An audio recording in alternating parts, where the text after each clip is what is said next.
Official TV. Tingnan natin yung matanda na Tingnan interview. namin yung Ano? matanda ay interview namin at parang mahina na ang kanyang pangatawan at mahina na ang kanyang ano at napasumpong ng hika. Oo, saan din yung kanyang bahay? Ito ang kanyang titirhan na kubo. Ay napabayaan na ng mga anak at malalayo din kanyang mga anak. Sige, puntahan wala na natin. siyang ano, ay interview namin. Oo.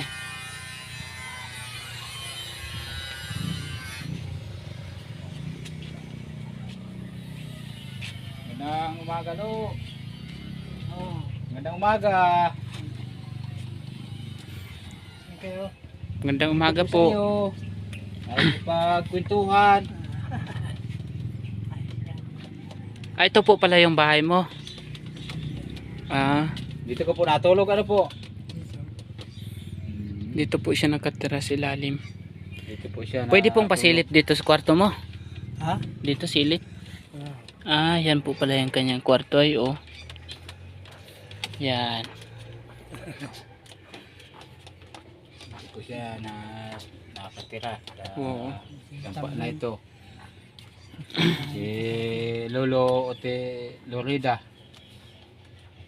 na parang siya ay pinagtampuhan ng tadhana. Hindi ka naboboring dito lo? Nagasulo sa buhay. Nasaan na po pala yung palahi mo doon sa pangalawa mo si Bong? Oh, saan na yun? Wala ka pong balita na kung saan na natira ngayon? Ay isa po yung palahi mo doon sa pangalawang asawa mo ano po? Pero doon sa una mo po ay ang kapanganayan mo po ay si Luis. Nasa Jinsan po yata yung nakatira ay malayo. Sa tira ni Manny Pacquiao. Sa Jinsan. Tapos yung Gina mo po sana po nakatira sa Manila din. Yung Christina yata ay naging asawa din namatay dati ni Lingling na kapatid ni John Lin TV. Tapos ay namatay yung asawa. Nagka-asawa uli ng isa na yung si Titing yung matanda bago namatay din uli yung pangalawa. Ngayon yata yung pangatlong asawa si Yiyit. Iniwanan din ni Yiyit yung kanyang asawa tapos nagsama sila dalawa ni Christina yung palahi mo. Hindi ko malaman ngayon. Dati nakatira yung sa Antipolo, ngayon siguro nasa Batangas na yata. Tapos yung pang-apat mo pong palahi ay si Hiner ano po? Hiner. Ayun yata yun ang mabilis yata makakuha ng mga balita at makasagap dito kung ano-ano ang mga nangyayari dito sa atin at yun ang malimit ay mag-abang ng mga impormasyon nanggaling kaya po kami na ito at upang ikaw ay interviewin namin at maipahayag mo sa iyong mga anak at maiparating mo yung mga karaingan at yung pangangailangan mo na dapat na sila ay tumulong at bilang isang mga anak ay kailangan kung sila naman ay may awa at may puso at damdamin pa naman sila na natitira na ganito na ang kalagayan mo at susulok ka sa buhay tapos sinapasumpong ka pa ng hika ay kung sila na may awa at hindi naman sila maging tao kung wala po kayo hindi sila malaki kung wala kayo ay kung ano man sila pare-parehas na ngayon may mga pamilyado na rin sila at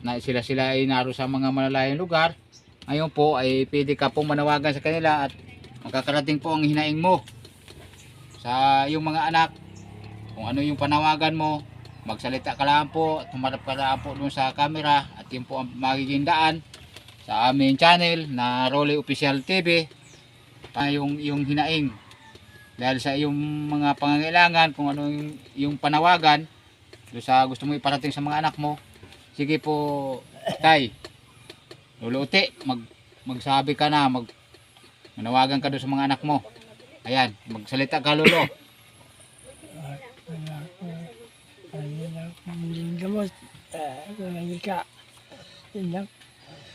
ayan nahirapan siya magsalita dahil siya ay napasumpong ng hika si Lolo Ote. Ngayon, sa mga anak, kung kayo narinig at makita ninyo ito, na ina-interview namin ang inyong ama, kayo na may maawa sa inyong magulang, nagasulo na sa buhay, na ito nakatira sa dampa, ay wala na siyang hanap buhay, hindi siya makapagtrabaho, siya ay matanda na. Maawa naman kayo, nanghihingi siya ng kaunting tulong ninyo, napadalan daw siya ng kaunting budget at pambili malaan niya ng gamot. Sana naman kayo makonsensya bilang kayo yung mga anak. Maawa malaan kayo sa magulang ninyo.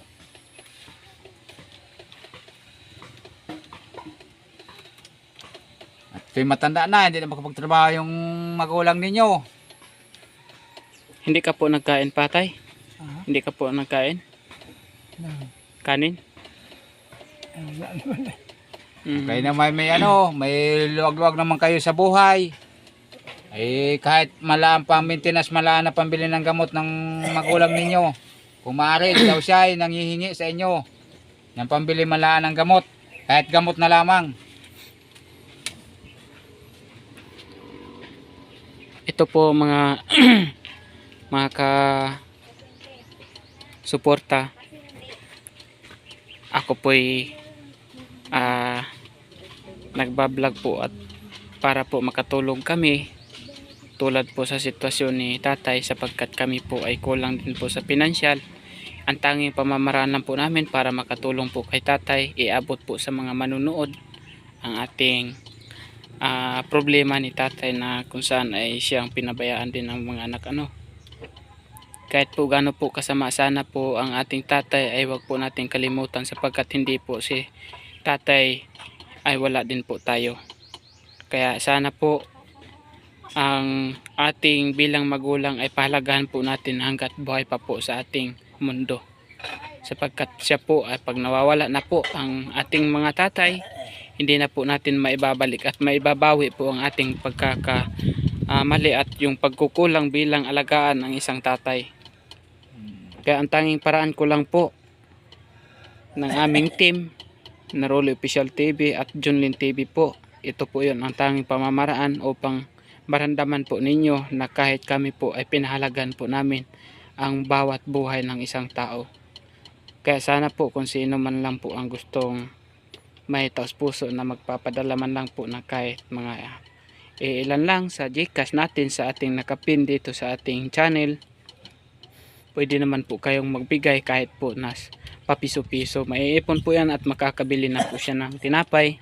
Ako po talaga nagsasabi lang po sa inyo ng totoo, at kung sino lang po ang may taos pusong mayroong lugar na mga sobrang pinansyal sa kanilang pamilya, sapagkat ito po talaga ang ating buhay na kadalasan mangyayari sa mga mahirap po talaga ito. Wala ka na po, Lona. Ipapakita ko po sa inyo ang kanyang nagiging kwarto. Ito po ay isang kubo lamang ang kanya pong tinitirahan. At andito po ang kanyang pingganan. At andito din po ang kanyang tubig at ang kanyang basos pagkat wala na po siyang tubig. Kaya silipin po natin ang kanyang kwarto, kanyang higaan. Ito po ang kanyang higaan dahil kayakas po ang sa taas, kaya meron po siyang nilalagay na isang plastic o kaya tinatawag nating protection na isang makapal na pagtulog hindi madumihan Oo. ang kanyang mata, hindi bukuhin. ang kanya pong nagiging asapin sa kanyang higaan po ng kanyang likuran ay isa pong karton, at mayroon po siyang kumot, at ang kumot po ay isa pong malinis naman po, at ang kanya pong unan okay naman po ang kanyang sitwasyon. Pero tayo po hindi pa po nagpaalam dito sa tinutuluyang kubo. Ayan po sila pero sa atin po ay sana maramdaman din ng inyong mga anak na sana naman mabigyan din ng pansin ang aming pagpapanawagan, dahil hindi po namin ito ginagawa kundi para sa amin, kundi para po sa inyo, tay, para makita po nila yung inyong mga anak ang sitwasyon mo rito. Oo. Kaya ang tanging pamamaraan lang po namin ay interviewin po kayo yung ayon lang po sa inyong kalooban, kung kayo po ay gusto lang po na magpapa-interview. Kaya ito mga kaidol, pakita ko po ang kabuuhan ng kubo ni Lolo Tikboy. Siya po ang nagkup po kay tatay na matagal-tagal na po dito. Mga ilang buwan na rin po kaya dito. Malapit-lapit na mag-isang taon. Oo, malapit-lapit na po mag-iisang taon. Ito po ang kanyang tinitirahan, pero safety naman po at hindi naman po ito tumutulo, at hindi rin po pinabayaan ni Lolo Tikboy, at sagana naman po sa mga pangangailangan, kaya lang parang kulang din talaga dahil ang kanyang pamilya ay hindi niya po nakakausap or hindi po nakapag-transaksyon para sa kanya. At siya na lang po ang natitira, ang kanyang asawa po ay nasaan na kaya? Buhay pa kaya yung asawa mo, Lo? Ha? Yung unang asawa mo, buhay pa kaya? Ewan. Hindi, wala ka na rin pong balita. Yung pangalawang asawa mo po, Ewan din. wala na rin pong balita. Ayan mga ka-idol, ang tinutuluyan po dito po sa Aurora, Quezon, San Francisco, Barangay Don Juan Bersilos, Picture ko na mali. Sitio Ricodo maliit po ang kanyang tinitirahan. Sa pamamahay po ni Lolo Tikboy Burkalis. Shout out po sa mga Burkalis dyan. Ito po ang tinutuluyan niya. Ayan po. Ang nagbigay lahat ng supplier ng kanyang pangangailangan para po may proteksyon sa kanyang kalusugan, si Tatay Tikboy po. At meron pala ako paalala na may naalala ako. Ako'y babati lang. Mega shoutout nga pala doon sa tatlong taga Hong Kong na yung nakita namin at naka-interview namin yung na pangulam. Sila po ay dalawang babae at isang lalaki. Sila nagpakilala. Subalit po ang pagkasabila nila ay sila po ay susuport daw sa aming channel. Mga taga Hong Kong, maraming salamat po sa inyong lahat. Po, nabuboring dito tay. Ah, Hindi ka nabuboring. Ayan po, halos napaluha po si tatay sa kanya sigurong problema. Dahil nahiya lang po sigurong magsabi sa Po atin. siguro magsabi sa amin at siguro po inaalala ang kanyang mga anak sa sitwasyon na niya na ito. Malayo ang kanyang mga anak. Hindi niya naging kapiling. Kahit gaano po siguro ang problema bilang isang anak na may obligasyon sa kanilang mga pamilya, sana po pansinin din po natin ang ating mga magulang na kung saan ay ang pagmamahal ng isang anak ang kailangan din ng isang magulang. Yun po ang tanging kaligayahan ng isang magulang, na kung saan ay sila pinapahalagahan pa rin ng kanilang mga anak.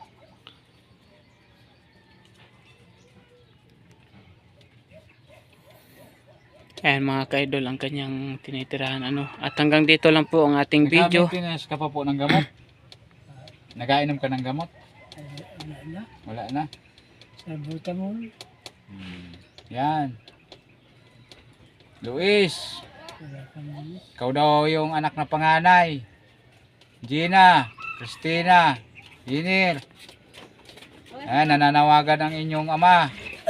Kung maaari daw, kahit kaunting budget malamang, kung kayo nakakaluag, padala mo na laan daw si tatay mo. Kahit pambili malaan ng gamot. At pinapasumpong na ng hika, wala na daw siyang gamot.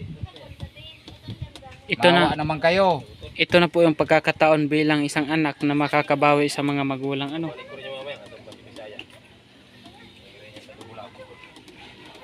Hanggang dito lang po yung aming video at marami pong salamat sa inyong lahat, sa mga manonood at pati kay tatay.